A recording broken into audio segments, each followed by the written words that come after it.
Welcome to the Chinese Lore Podcast, where I retell classic Chinese stories in English. This is episode 27 of Investiture of the Gods. Last time, at the behest of Jiang Ziya, Ji Chang, the Grand Duke of the West, decided to launch a campaign against the Grand Duke of the North, Chong Houhu, on the premise that the latter was corrupting King Zhou, and that by taking him out, it would, convince the king to see the light and change his ways. Yeah, sure, that's it. So Ji Chang's army marched to the outskirts of Chongcheng, Chong Houhu's home city. Only Chong Houhu wasn't home. He was in the capital, and his son Chong Yingbiao was in charge, so Chong Yingbiao prepared to fight.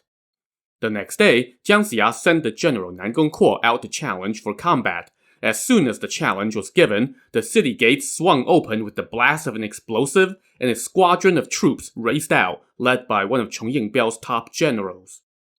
Nan Gongquo knew the oncoming general and shouted to him, "You stay back! Tell Chong Houhu to come answer for his crimes. Once I have killed that traitor, the gods will be appeased, and all will be fine." His foe did not appreciate the slight, and so they started trading blows. Before they reached 30 exchanges, Nan Gongquo was getting the upper hand. His foe tried to flee, but could not find an opening to turn tail and run. So, before long, Nan Gongquo's saber found its mark, and the enemy general fell to the ground. Ji Chang's soldiers swarmed in and cut off his head. Inside the city, Chong Yingbiao heard the news of the fight and smacked his desk in anger, yelling, "Ji Chang, you rebel! You have betrayed the court and killed its officers. Your crime is immense. I swear I will not stop until I have killed that traitor and avenged my man." The next morning, Chong Yingbiao's army blasted off 3 explosives in a row and charged out of the city. They marched to the camp of the Zhou Kingdom's army and demanded to speak to Ji Chang and Jiang Ziya. So the two of them led their forces out, flanked by rows of officers. Jiang Ziya rode out to the front and asked to speak with the commander of the city. Chong Yingbiao galloped forth, dressed in golden armor with a red cloak. He said to Jiang Ziya, "Who do you think you are that you would dare to encroach on my territory?" "I am Jiang Ziya, the Prime Minister of the Grand Duke of the West. You and your father have committed numerous wicked deeds. You prey on civilians' property like hungry tigers and hurt people like ravenous wolves. You show no loyalty in misleading the king, and you demonstrate an intent to destroy by harming the good. All across the realm, even little children wish they can eat your flesh. Today, my lord has raised an army in the name of benevolence and honor to rid this region of your evil, to eliminate the wicked, to appease the gods, and to live up to his majesty's trust in bestowing authority upon my lord." Chong Yingbiao shot back, "You are just an old geezer living by a stream. How dare you boast?" He then turned and asked which of his officers would go capture Jiang Ziya. But just then, Ji Chang rode out to the front and shouted, "Chong Yingbiao, don't you act up. Here I come." The sight of Ji Chang filled Chong Yingbiao with rage. He pointed at Ji Chang and cursed, "Instead of reflecting on your crimes against the court and changing your ways, you dare to invade my territory." But Ji Chang threw it back in his face. "You and your father have committed so many crimes that I don't even need to list them all. Surrender now, and I will take you back to my capital, inform heaven of your misdeeds, and then put you both to death. I will not harm your civilians." Yeah, that's not happening. Chong Yingbiao again asked which officer would go shut up Ji Chang, and one of his generals rode out. He was immediately met by the Zhou general Xin Jia, and pretty soon, Chong Yingbiao sent 2 lieutenants to join the fight, and that opened the floodgates. Jiang Ziya sent 6 more generals to charge into the enemy's lines, and they wreaked havoc. The 2 lieutenants that Chong Yingbiao sent out were both cut down, and his army was crushed and fled back into the city. Licking his wounds, Chong Yingbiao huddled with his officers to discuss what to do next. Seeing how fearsome their enemy was, nobody had any ideas. On the other side, Jiang Ziya was riding high on that day's victory and wanted to lay siege to the city. But Ji Chang said, "The civilians have nothing to do with the Chong's wicked deeds. If you lay siege to the city, I worry that when it falls, all will be destroyed, including the innocent. I launched this campaign to save the people. How can I commit such a cruel deed? No, this won't do at all." Seeing how much his lord valued benevolence and honor, Jiang Ziya did not dare to disobey. But now he had another problem. Our lord has the virtue of the ancient sages, he thought to himself, but how can we take the city quickly?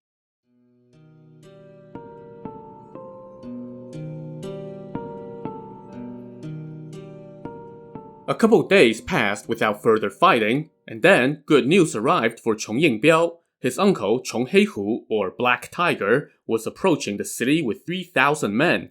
Remember that we met this Black Tiger early in the novel, and he was quite a fearsome warrior who also wielded some Taoist powers, including a magic eagle that he used in battle to take down opposing warriors. So this was some much-needed reinforcement. Chong Yingbiao quickly led his officers out of the city to welcome Black Tiger.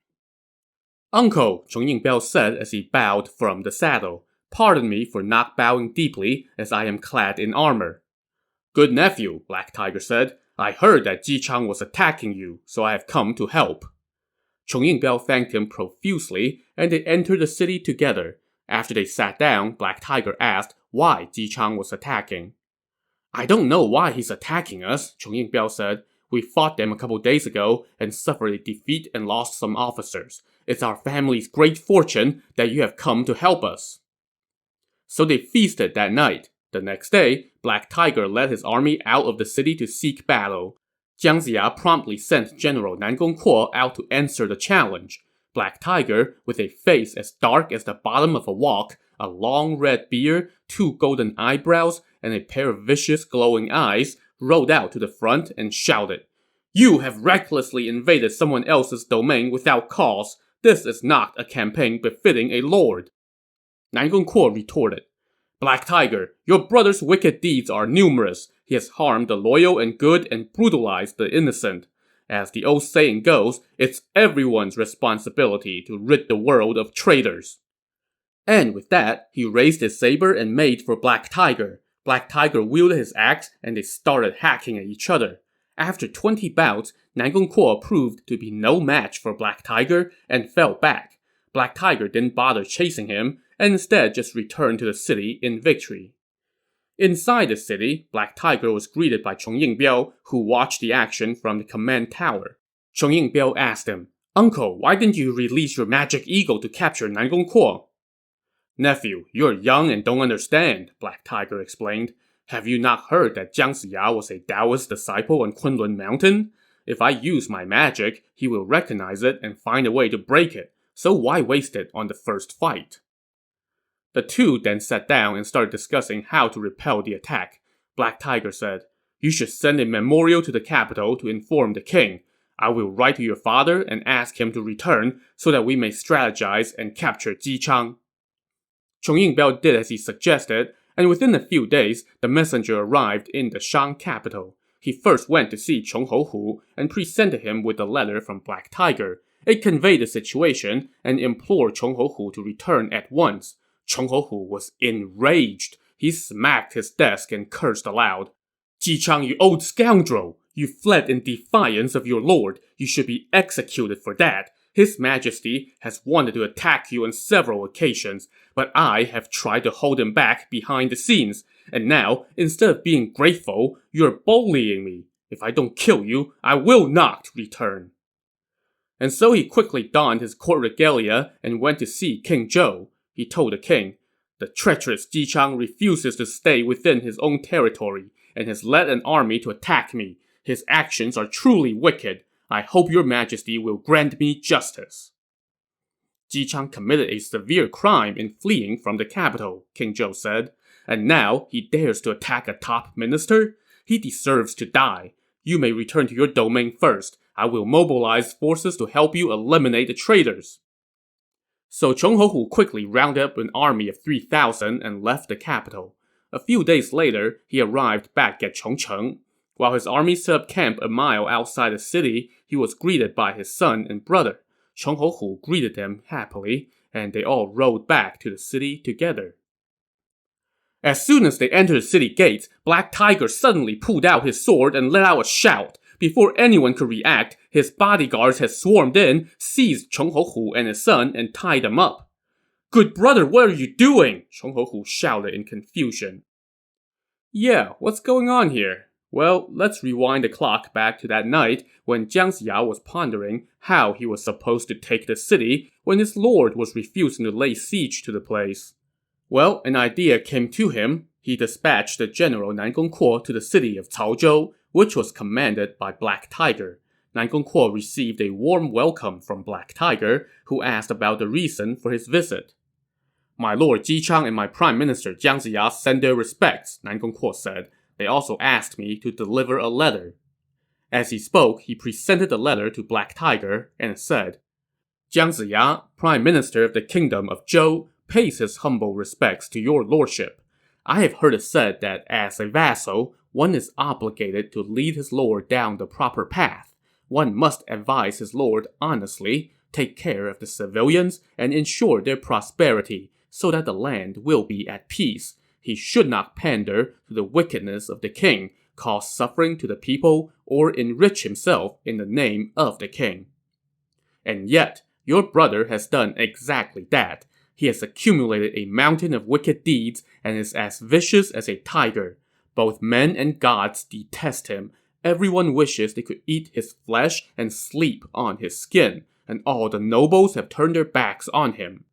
Now, my lord has launched a campaign against him with authority bestowed by the king to root out injustice. Yet, I know your lordship is a good man. How can you allow someone from your clan to act so dishonorably? I cannot bear to sit by and watch, so I am sending this letter. If you can capture the traitor and deliver him to our camp, you will wash yourself clean of his crimes and show that you are nothing like him. Otherwise, you will be condemned by all under heaven. When the sacred fires of Kunlun rage, I fear that they will not distinguish between jade and stone. I would feel sorry for you then. If you don't think my advice too foolish, please send me a reply. It would be my great fortune and the people's great fortune. I eagerly await your response. Black Tiger read this letter 4 or 5 times, nodded in silence, and thought to himself, Jiang Ziya's words are reasonable. I would rather give offense to my ancestors than give offense to all under heaven and be condemned for all posterity.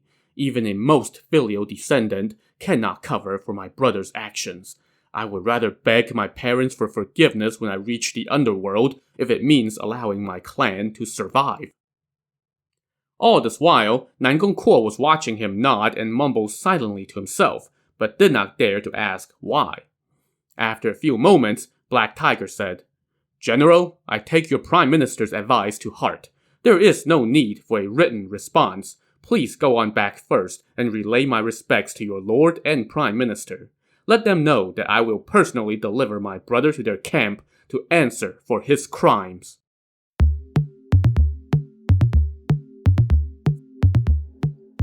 Flash forward to the present, and Black Tiger had indeed made good on his promise.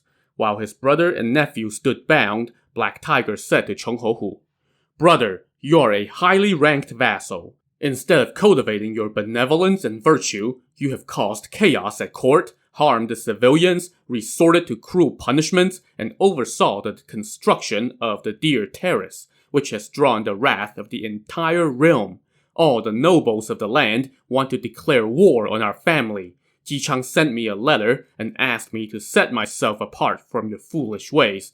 I would rather offend our ancestors than offend the entire realm and extinguish our line.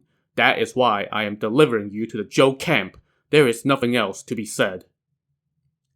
Chong Houhu had no answer to this and merely let out a long sigh. Black Tiger now escorted him and his son to the Zhou camp. When they arrived, Chong Houhu saw his wife and daughter both standing there as well, and he could not help but weep aloud, crying, Who knew that my own brother would do me in and doom our entire family? Black Tiger now dismounted and requested an audience with Jiang Ziya. He was soon summoned into the main tent, where Jiang Ziya greeted him and said, Your lordship has demonstrated great virtue in eliminating evil. You are truly a rare man.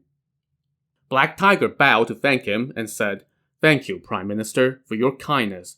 I have obeyed your command and brought my dishonorable brother to your camp for you to deal with.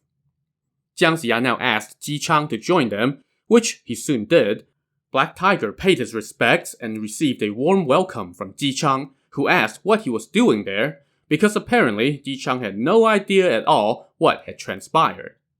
My brother has acted against heaven and committed numerous wicked deeds against the good and innocent. I have brought him here for you to punish as you see fit, Black Tiger said. But this did not please Jichang at all. He thought to himself, you are his brother. It's also dishonorable to betray your own family. Jiang Ziya, however, chimed in and said, Chong Houhu is cruel, and Black Tiger has answered the call to attack evil, even if it means attacking his own family. He is a true gentleman. As the old saying goes, fortune favors the good.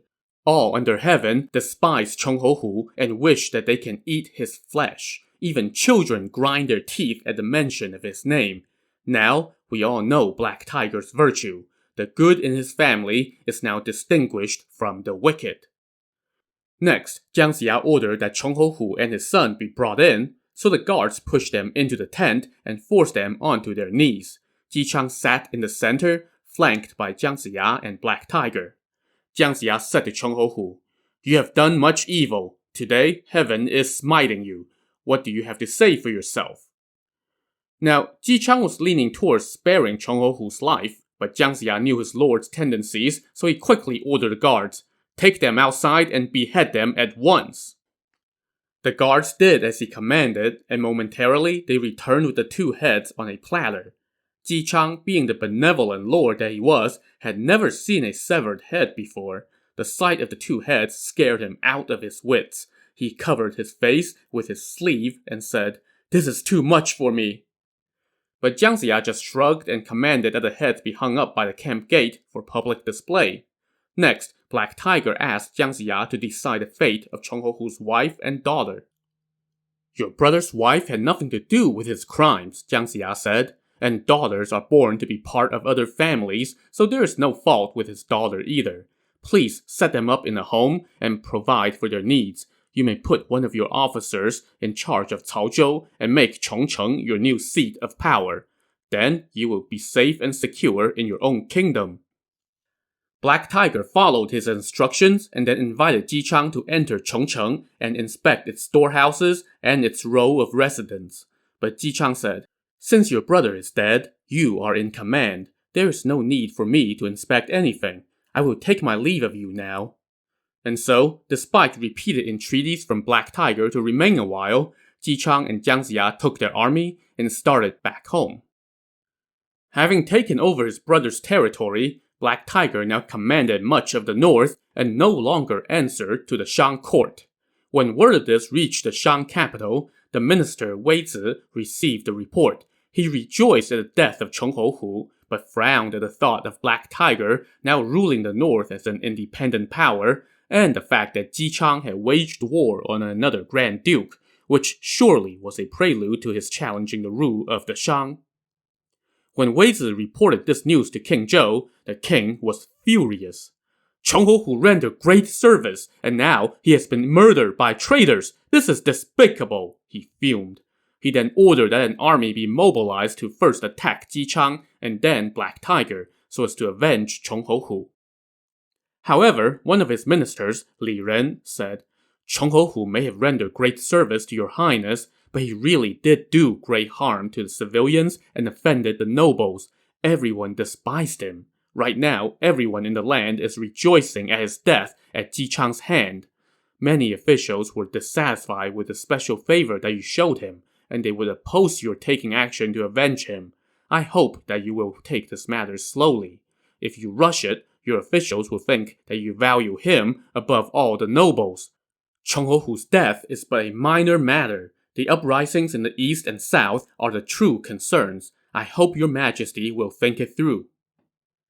And surprisingly, King Zhou did actually think this one through for a good while, and he decided to sit on the matter for now.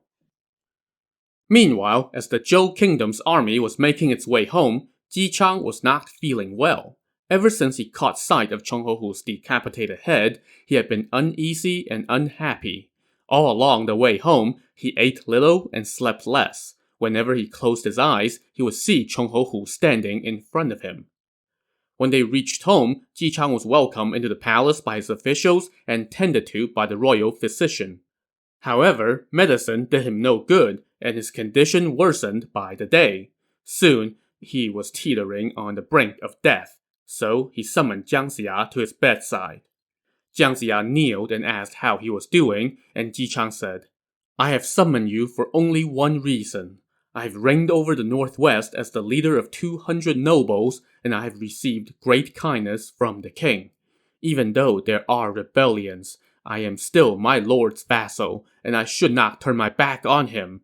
Even though my campaign was successful and I slayed Chong Houhu, my outward joy disguises my true apprehensions. Even though everyone has a responsibility to kill traitors and corrupt officials, the king is still the king, and I should not have executed Chong Houhu without His Majesty's approval. Besides, I am of the same rank as Chong Houhu. It's a great offense for me to act unilaterally and attack him. Ever since I executed Chong Houhu, I have heard him crying every night, and when I close my eyes, I see him standing by my bed. I don't think I am long for this world, so I have asked you here to talk about one thing, and you must not forget it. After I die, even if the king is committing many wicked deeds, you must not allow others to talk you into waging war against him. If you disobey my wishes, then we should not meet in the underworld." After those words, tears rolled down Jichang's face. Jiang Ziya kneeled and said, "Thanks to your kind adoration, I have been elevated to the rank of prime minister. How can I dare to not obey your command? If I disobey your wishes, I would be disloyal." Just as they were talking, Jichang's second eldest son, Jifa, arrived to check on him. "This is perfect timing," Jichang said when he heard that his son was there. Once Jifa came in and paid his respects, Jichang said, "My son, you are young. After I die, I worry that you would be misled by others into waging an unjust war. Even if the king is acting without virtue, you must not forget your place and end up saddling yourself with the reputation of a vassal who kills his lord. Come over here and acknowledge Jiang Ziya as your minister father." So once again, we're cribbing from other works of classic Chinese literature here, with the trope of a dying ruler entrusting his son to his prime minister. When he heard that, Jiang Ziya kowtowed in front of the bed and wept, saying, "I have received immense kindness from your lordship. Even if my innards were scattered across the ground and my bones were shattered, it would not be enough to repay what the state has bestowed upon me. Please don't worry about me. Take care of your health, and you shall recover soon." Jichang now told his son, "Even though the Shang court has lost its way, you are still its vassal and must observe your duty and never exceed the bounds of your station, lest you be criticized by future generations. Be harmonious with your brothers, be caring toward your people. If you can do that, I will die without regrets. Also, you mustn't become lax about doing good or hesitate to act righteously, and abstain from all that is wrong. This is the proper way to cultivate yourself, and it is the only way to rule." Jifa kowtowed and received his father's instructions. Jichang then lamented, "I have received incomparable kindness from King Zhou. Alas, I can no longer glimpse his divine visage and offer honest advice, nor can I make divinations and educate the people of the town of Youli anymore." And with that, Jichang expired, dying at the age of 97 during the winter of the 20th year of King Zhou's reign.